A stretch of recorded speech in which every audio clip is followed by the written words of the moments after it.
जय हिंद दोस्तों, स्वागत है आप सभी को फिर से एक बार मेरा यूट्यूब चैनल में।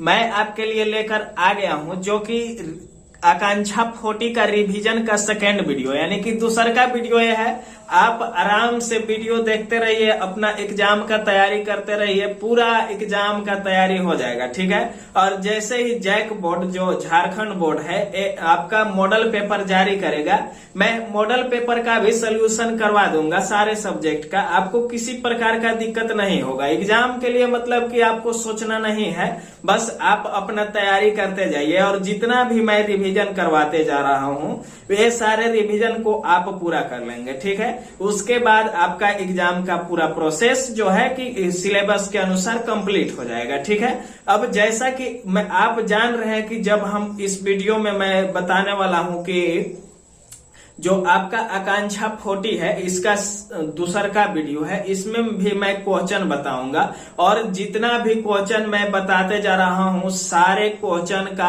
आप तैयारी कर लेंगे। हो सकता है तो आप अगर चाहें तो लिख करके भी तैयारी कर सकते हैं, बिना लिखे भी तैयारी कर सकते हैं। जो कि ये सारे क्वेश्चन जो है कि आपका 10th का 9th का जो बोर्ड का एग्जाम होगा इसमें भी काम आ जाएगा, आकांक्षा 40 में भी काम आ जाएगा। दोनों एग्जाम के लिए आपको सोचना नहीं है, तो मैं आपको बता दूंगा और आप अपना तैयारी बस करते चले, ठीक है। तो जैसा कि मैं फर्स्ट वीडियो अपलोड कर चुका हूं, यानी कि रिवीजन फर्स्ट का वीडियो मैं अपलोड कर चुका हूं। अगर आप उससे नहीं देखे होंगे तो डिस्क्रिप्शन बॉक्स में आपको लिंक मिल जाएगा, वहां पर जाकर के आप देख सकते हैं, ठीक है। अगर आप इस चैनल को अभी तक सब्सक्राइब नहीं किए होंगे तो सब्सक्राइब करके बेल आइकन को प्रेस कर देंगे, ताकि जितना भी मैं इम्पोर्टेंट वीडियो बनाता हूं वे आप तक आसानी से पहुंच सके और आप अपना तैयारी कर सके, ठीक है। तो चलिए अब हम ले चलते हैं अपना स्क्रीन पर और आपको बता देते हैं कि कैसा क्वेश्चन है जो कि आपको तैयारी करना है। देखिए इसमें ध्यान देंगे कि क्वेश्चन नंबर 81 यानी कि 81 से स्टार्ट हो रहा है, जबकि क्वेश्चन नंबर से आपको मतलब नहीं रखना है। आप केवल क्वेश्चन को रिवीजन कर लीजिए, आंसर को रिवीजन कर लीजिए, ये आपके लिए बहुत ही इम्पोर्टेंट है। तो इसमें देखिए फर्स्ट में पूछा जा रहा है कि निम्न में से कौन आहार श्रृंखला के अंतर्गत है। इसमें जो आहार श्रृंखला के अंतर्गत है उसे इसमें टिक करना है। तो ये देखिए बहुत सा आसान क्वेश्चन है जो कि इम्पोर्टेंट है और पूछ भी दिया जा सकता है। तो पहला में दिया हुआ है कि घास, गेहूं तथा आम, ये तो आपका गलत है। जबकि दूसरा में दिया हुआ है घास, बकरी तथा मानव, ये आपका सही आंसर है। और बकरी, गाय तथा हाथी एक गलत है, ठीक है। और यहाँ पे 4 नंबर में है कि घास, मछली तथा बकरी एक गलत है, यानी कि मछली भी आ रहा है, पानी में रहने वाला घास भी आ रहा है, बकरी भी आ रहा है, ये गलत है। जबकि इसमें देखिए एक ही सही है, घास, बकरी, मानव, यानी कि घास, बकरी, मानव जो है कि आपका सही आंसर है। तो इसमें ऑप्शन 2 सही हो जाएगा। फिर देखिए इसमें अगला क्वेश्चन ऐसे पूछा जा सकता है कि full form of CFC is, यानी कि CFC का फुल फॉर्म आपको बताना है, पूर्ण रूप इसका आखिर क्या है।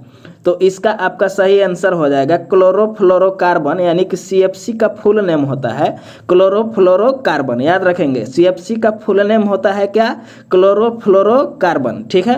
आ रहा है कि नहीं समझ में? आ रहा होगा समझ में तो आप मेरे वीडियो को लाइक कर देंगे।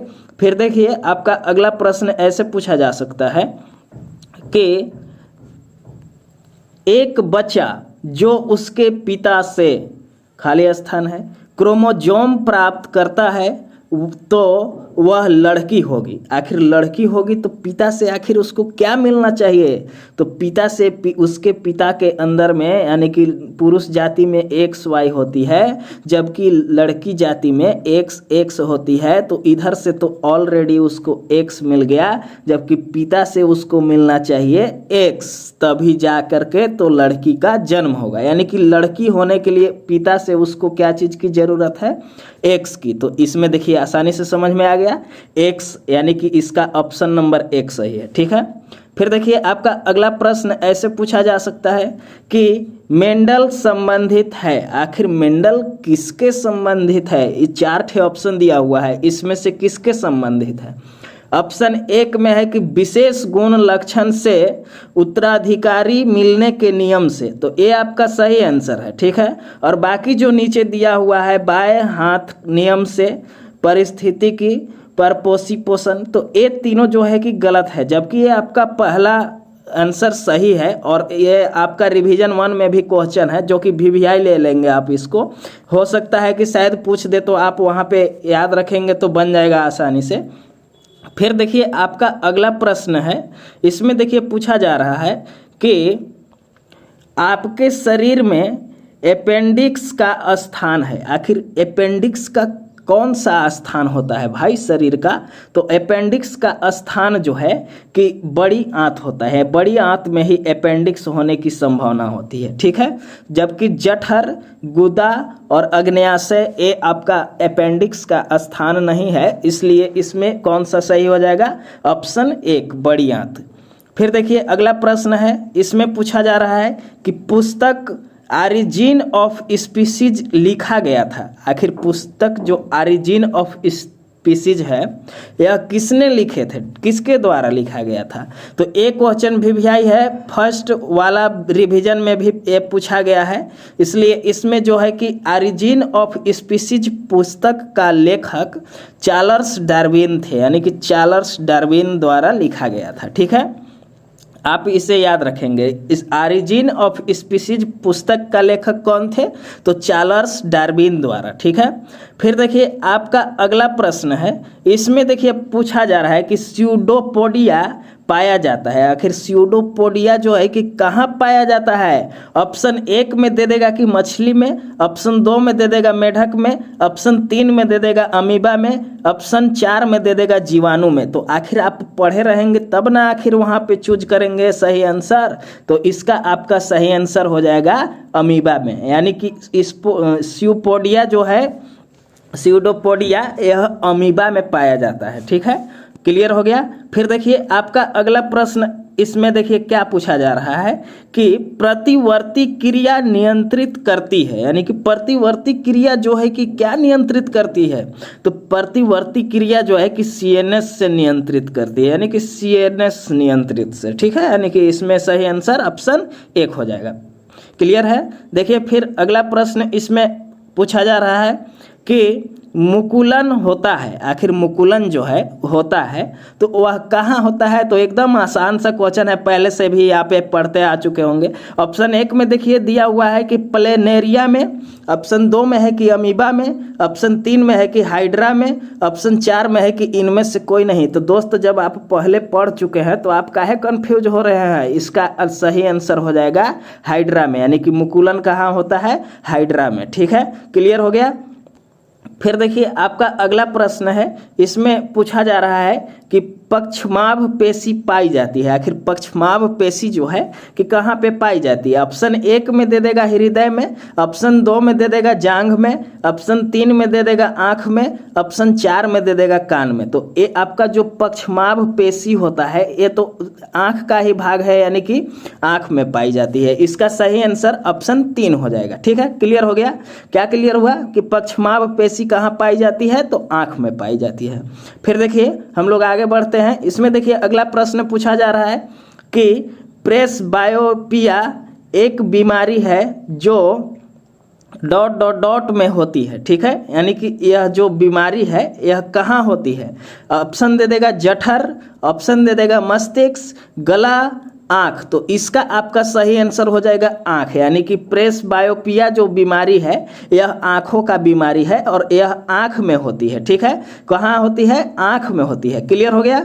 फिर देखिए आपका अगला प्रश्न है, इसमें पूछा जा रहा है कि पुष्प में पुंजनांग है, आखिर जो पुष्प में पुंजनांग है यह क्या है? तो पहला दे देगा ऑप्शन की सेपल, दूसरा दे देगा पेटल, तीसरा दे देगा एस्टामेन, चौथा दे देगा कार्पेल, ठीक है। तो इसमें आपका सही आंसर हो जाएगा स्टामेन, यानी कि ऑप्शन 3। पुष्प में जननांग जो है कि स्टामेन होती है, यानी कि ऑप्शन इसमें 3 सही हो जाएगा। क्लियर हो गया।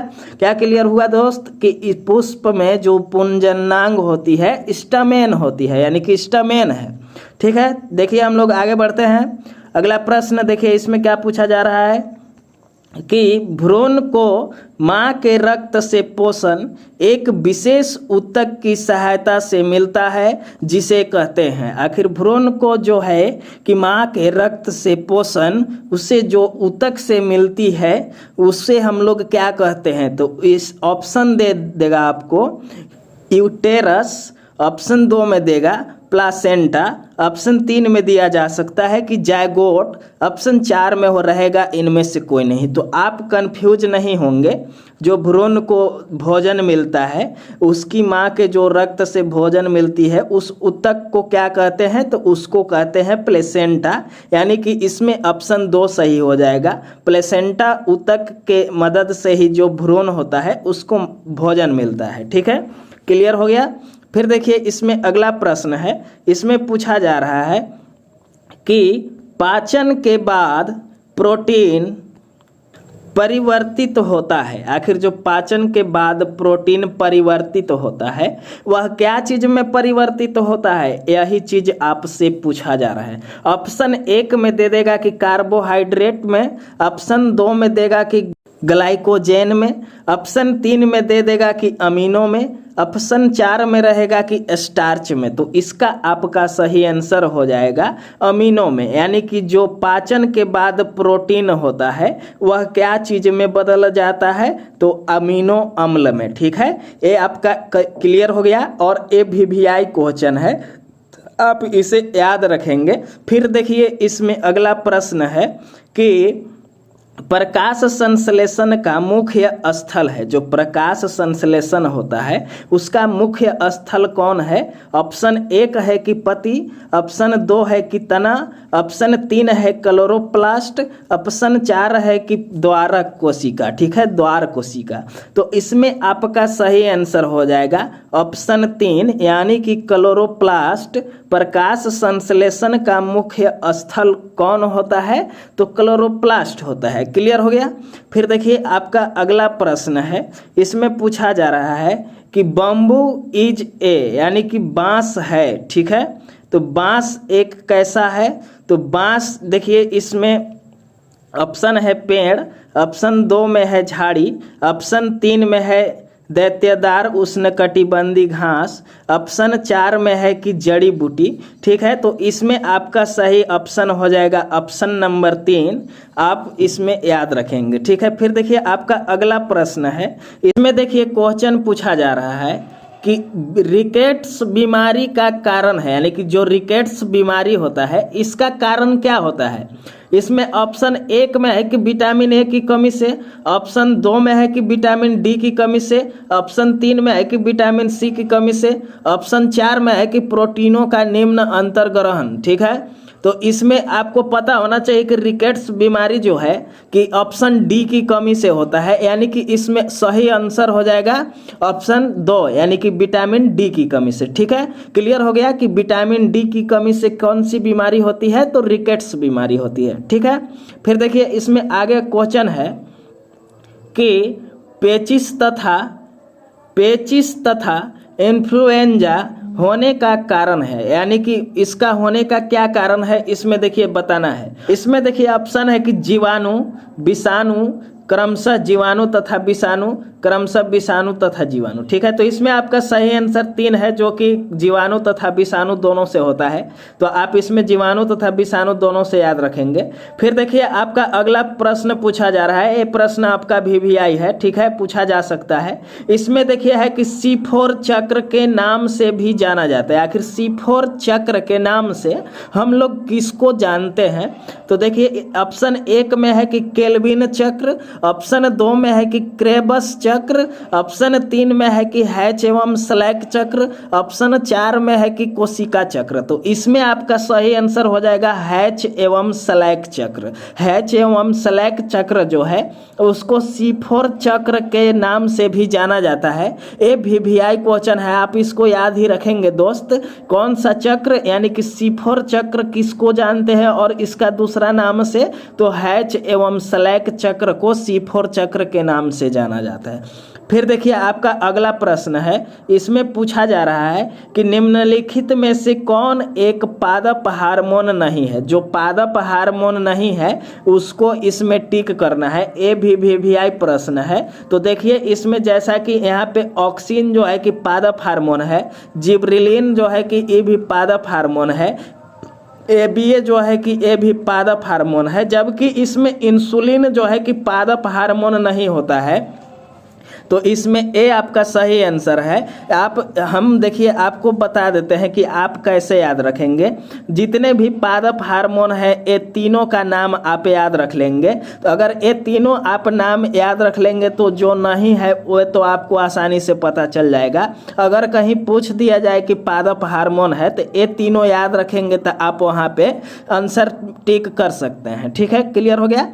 फिर देखिए आपका अगला प्रश्न है, इसमें देखिए पूछा जा रहा है कि आवृत बीजियों में प्रजनन की इकाई है। जो आवृत बीजी होती है इसमें प्रजनन की इकाई क्या है। ऑप्शन 1 में है पति, ऑप्शन 2 है कि जड़, ऑप्शन 3 है कि शिखाग्र, ऑप्शन 4 है कि पुष्प। यानी कि इसमें सही आंसर हो जाएगा पुष्प। यानी कि आवृत बीजियों में प्रजनन की इकाई पुष्प है। ठीक है, क्लियर हो गया। फिर देखिए आपका अगला प्रश्न है, इसमें पूछा जा रहा है कि आरयूबीपी है, यानी कि आरयूबीपी जो है वह क्या है। तो आरयूबीपी का मतलब होता है राइबोलोज बायोस्फेट, यानी कि इसमें ऑप्शन 2 सही हो जाएगा। आप इसे याद रखेंगे। अगर आरयूबीपी पूछ दिया जाए तो आप आंसर टिक कर लेंगे। ठीक है, अगर आप अभी तक मेरे चैनल के साथ नहीं जुड़े होंगे तो चैनल को सब्सक्राइब करके जुड़ जाएंगे। ये आपके लिए ही फायदा का चीज़ है, जो कि मैं जितना भी तैयारी करवाऊंगा वे आपको आसानी से जितने भी वीडियो दूंगा मिल सके और एग्जाम में किसी प्रकार का दिक्कत ना हो। ठीक है, फिर देखिए अगला प्रश्न इसमें पूछा जा रहा है कि यदि पुष्प में स्त्री केसर एवं पुमंग दोनों होते हैं तो वे कहलाते हैं। अगर स्त्री केसर और पुमंग दोनों होते हैं किसी पुष्प में, ठीक है, तो उसे हम लोग द्विलिंगी पुष्प कहते हैं। यानी कि उसे द्विलिंगी पुष्प के नाम से जाना जाता है। ठीक है, यानी कि दोनों लिंग उसमें आ जाते हैं, स्त्री केसर भी और पुमंग भी आ जाते हैं, तो द्विलिंगी पुष्प बन जाते हैं। तो इसमें सही आंसर द्विलिंगी हो जाएगा। फिर देखिए आपका अगला प्रश्न है दोस्त, इसमें पूछा जा रहा है कि कोशिका चक्र के दौरान संश्लेषण होता है। तो कोशिका चक्र के दौरान जो संश्लेषण होता है वह एस प्रावस्था में होता है। यानी कि इसमें ऑप्शन 2 सही हो जाएगा। एस प्रावस्था में क्या होता है, कोशिका चक्र के दौरान संश्लेषण एस प्रावस्था में होता है। ठीक है, क्लियर हो गया। फिर देखिए आपका अगला प्रश्न है, इसमें पूछा जा रहा है कि किण्वन द्वारा बनने वाला अंतिम उत्पाद है। यानी कि किण्वन द्वारा जो बनने वाला अंतिम उत्पाद है वह कौन सा है। तो इसमें देखिए ABVI क्वेश्चन है, आप इसे याद रखेंगे। ऑप्शन 1 में है ग्लूकोज, ऑप्शन 2 में है पायरुविक अम्ल, ऑप्शन 3 में है इथाइल अल्कोहल, ऑप्शन 4 में है PGA। ठीक है, तो इसमें आपका सही आंसर हो जाएगा इथाइल अल्कोहल। क्या हो जाएगा, इथाइल अल्कोहल। क्या है, तो किण्वन द्वारा बनने वाला अंतिम उत्पाद है। कौन है, इथाइल अल्कोहल। क्लियर हो गया। फिर देखिए आपका अगला प्रश्न है, इसमें पूछा जा रहा है कि निम्न में से कौन आत्महत्या की थैली के रूप में भी जाना जाता है। यानी कि ABVI क्वेश्चन है, पूछा जाता है, दोनों एग्जाम में पूछा जा सकता है। 10th का जो बोर्ड का एग्जाम देंगे उसमें भी और इसमें भी पूछा जा सकता है, आकांक्षा 40 में भी। तो देखिए इनमें निम्न में से कौन आत्महत्या की थैली के रूप से में जाना जाता है। तो इससे कहते हैं लाइसोसोम। यानी कि लाइसोसोम को हम लोग जो है कि आत्महत्या के थैली के रूप से जानते हैं, यानी कि इसका नाम लाइसोसोम होता है। ठीक है, क्लियर हो गया। फिर देखिए अगला प्रश्न है, इसमें पूछा जा रहा है कि निषेचन के पश्चात बीजांड विकसित होते हैं। तो निषेचन के पश्चात जो बीजांड विकसित होते हैं वो जो है कि बीज के रूप में विकसित होते हैं। यानी कि ऑप्शन 1 इसमें सही हो जाएगा।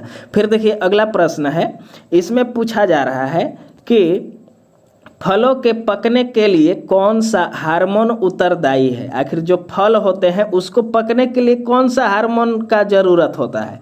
तो उस हार्मोन को जो कि फल को पकाते हैं उसे कहते हैं इथाइलिन। यानी कि फलों को पकने के लिए हार्मोन की जरूरत होती है, उसे कहते हैं इथाइलिन। यानी कि इथाइलिन हार्मोन के कारण ही जो है कि फल पकते हैं। ठीक है, क्लियर हो गया।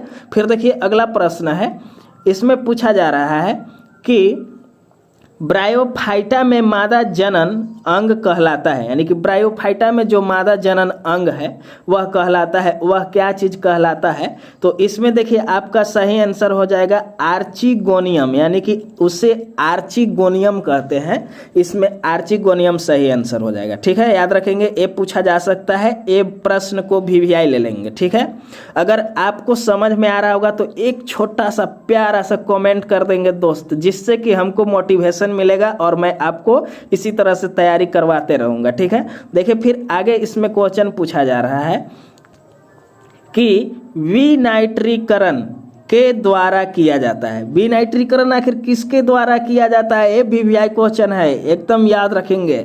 इसमें देखिए स्यूडोमोनास के द्वारा किया जाता है। यानी कि विनाइट्रीकरण स्यूडोमोनास के द्वारा किया जाता है। चलिए एक बार फिर से बता देते हैं, विनाइट्रीकरण स्यूडोमोनास के द्वारा किया जाता है। किसके द्वारा किया जाता है? स्यूडोमोनास के द्वारा क्या किया जाता है? विनाइट्रीकरण। ठीक है, क्लियर हो गया। फिर देखिए अगला प्रश्न है, इसमें पूछा जा रहा है कि अदरक एक रूपांतरित, यानी कि अदरक एक जो रूपांतरित है यह क्या चीज है? जड़ है, पत्ती है, तना है, इनमें से कोई नहीं। तो इसका आपका सही आंसर हो जाएगा कि अदरक एक रूपांतरित तना है। ठीक है, क्लियर हो गया। फिर देखिए अगला प्रश्न है, इसमें पूछा जा रहा है कि डंबलाकार द्वारा कोशिका पाई जाती है। डंबलाकार द्वार कोशिका जो होती है वह कहाँ पाई जाती है? एक बीजपत्री पत्ती में पाई जाती है। ठीक है, यानी कि डंबलाकार द्वार कोशिका जो होती है वह एक बीजपत्री में पाई जाती है। डंबलाकार कोशिका एक बीजपत्री में पाई जाती है। ठीक है, क्लियर हो गया। फिर देखिए अगला प्रश्न है, इसमें पूछा जा रहा है कि इलेक्ट्री वेस्ट ऑफ ह्यूमन इज, यानी कि मानव में उत्सर्जी पदार्थ है। ठीक है, तो इसमें मानव में उत्सर्जी पदार्थ जो है कि यूरिक अम्ल एवं यूरिया है। यह उत्सर्जित पदार्थ होता है। कौन होता है? यूरिक अम्ल एवं यूरिया। क्या होता है? यूरिक अम्ल एवं यूरिया जो है कि मानव में उत्सर्जी पदार्थ होता है। आप इसे याद रखेंगे। फिर देखिए अगला प्रश्न है, इसमें पूछा जा रहा है कि कोशिका का अर्धसूत्री विभाजन है। यानी कि ये VVI क्वेश्चन है, कोशिका का अर्धसूत्री विभाजन आखिर है तो कौन है? तो माइटोसिस है। यानी कि माइटोसिस को हम लोग कोशिका का अर्धसूत्री विभाजन कहते हैं। ठीक है, क्लियर हो गया। अगला प्रश्न देखिए, इसमें पूछा जा रहा है कि तंत्रिका आवेग प्रवाहित होती है। यानी कि तंत्रिका आवेग जो है कि वह प्रवाहित होती है। आखिर कैसे? तो विद्युत संकेत के द्वारा। यानी कि विद्युत संकेत के द्वारा जो है कि तंत्रिका आवेग प्रवाहित होती है। किसके द्वारा? तो विद्युत संकेत के द्वारा तंत्रिका आवेग प्रवाहित होती है। क्लियर हो गया। फिर देखिए अगला प्रश्न, इसमें पूछा जा रहा है कि इंसुलिन के द्वारा स्रावित होता है। इंसुलिन के द्वारा कौन स्रावित होता है? तो अग्न्याशय जो है कि इंसुलिन के द्वारा स्रावित होता है। क्लियर हो गया। फिर देखिए इसमें अगला प्रश्न है, इसमें पूछा जा रहा है कि वायरस इज, यानी कि विषाणु है। तो ये हम बताए हुए थे पहले, जबकि एक कोशिकीय होती है। यानी कि विषाणु एक कोशिकीय होती है। क्लियर है। फिर देखिए आपका अगला प्रश्न है, इसमें देखिए पूछा जा रहा है कि कुहनी का जोड़ किसका उदाहरण है? यानी कि केहुनी जो होता है, इसका जोड़ जो हाथों में केहुनी होती है, यह किसका उदाहरण होता है? तो हिंज जोड़ का। यानी कि हिंज जोड़ का उदाहरण होता है। यह हिंज जोड़ के द्वारा जुड़ा हुआ रहता है। ठीक है, कि और इसे आप याद रखेंगे। हो सकता है कि पूछ दे तो आपको किसी प्रकार का दिक्कत ना हो। क्या याद रखना है कि केहुनी का जोड़ जो है कि हिंज जोड़ के द्वारा जुड़ा हुआ रहता है।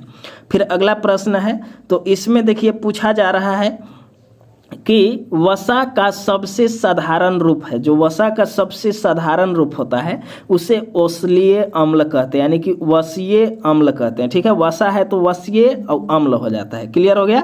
फिर देखिए लास्ट क्वेश्चन है 120 नंबर, लास्ट क्वेश्चन।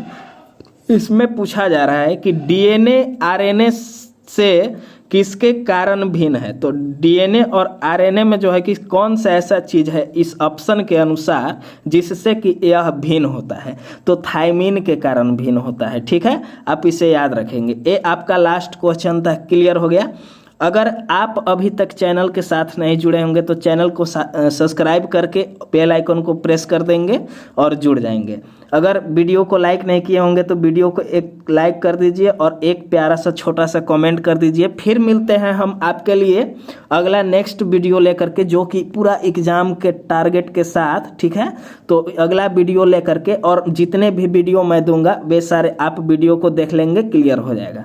ठीक है दोस्त, इस वीडियो में इतना ही। जय हिंद।